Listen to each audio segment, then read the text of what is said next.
آج ایسا حملہ کیا گیا ہے اس ملک میں آئین اور قانون پر جس کی مثال کسی مارشل لا کے بدترین دور میں بھی نہیں ملتی. جس طرح عدلیہ کو سرنگوں کیا گیا ہے، جس طرح ججوں کے اوپر تلوار لٹکائی گئی ہے.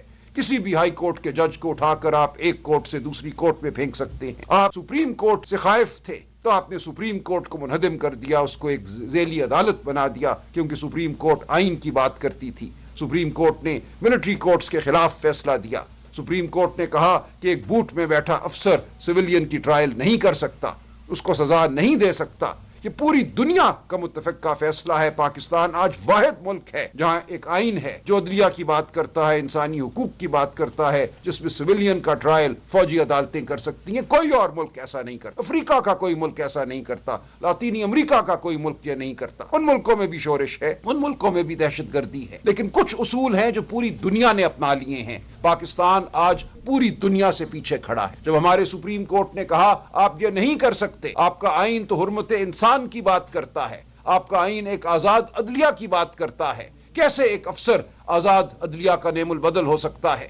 وہ ایک ماتحت افسر ہے. جب اس کے بالا افسر کہہ چکے کہ ان کو سزا دینی ہے تو اس کی کیا مجال کہ وہ ان کو سزا نہ دے. ہم سپریم کورٹ گئے یہ کہنے کہ 8 فروری 2024 کو پاکستان کی عوام نے ووٹ ڈالا تھا، پی ٹی آئی کے لیے ووٹ ڈالا تھا، عمران خان کے لیے ووٹ ڈالا تھا. اس ووٹ کے تقدس کا کچھ تو خیال کرو.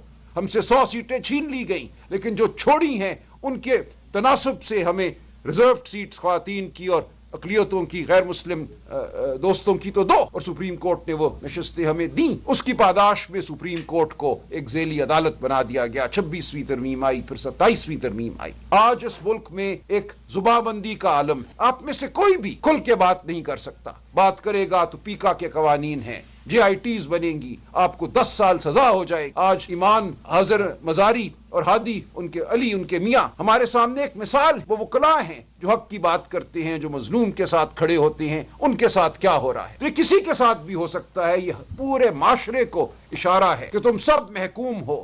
تمہاری زبان ہمارے قابو میں ہے، تمہارا ذہن ہمارے قابو میں ہے. اگر اپنے ذہن کو آواز دو گے اپنی زبان کے ذریعے تو ہم تمہیں پکڑ لیں گے اور ایک کال کوٹری میں ڈالیں. کیا پاکستان اس لیے بنا تھا؟ کیا یہ تھا علامہ اقبال کا خواب؟ کیا یہ تھا قائد اعظم کا نظریہ؟ قائد اعظم کی 20 تقاریر ہیں. آج ہم جناح ہاؤس کی تعظیم کے لیے کھڑے ہوتے ہیں. کیا اس جناح کی کسی تقریر کو ہم نے یاد رکھا؟ بارہا قائد اعظم نے یہ کہا جب وہ ہمارے عسکری اداروں کا دورہ کرتے تھے کہ آپ اپنے حلف کے تحت پابند ہیں، کیا آپ سیاست میں حصہ نہیں لیں گے، آپ جمہوریت کی آواز کو سنیں گے، آپ جمہوریت کے تابع رہیں گے. بار بار قائد اعظم نے یہ کہا اپنی مختصر زندگی میں جو قیام پاکستان کے بعد ان کو نصیب ہوئی.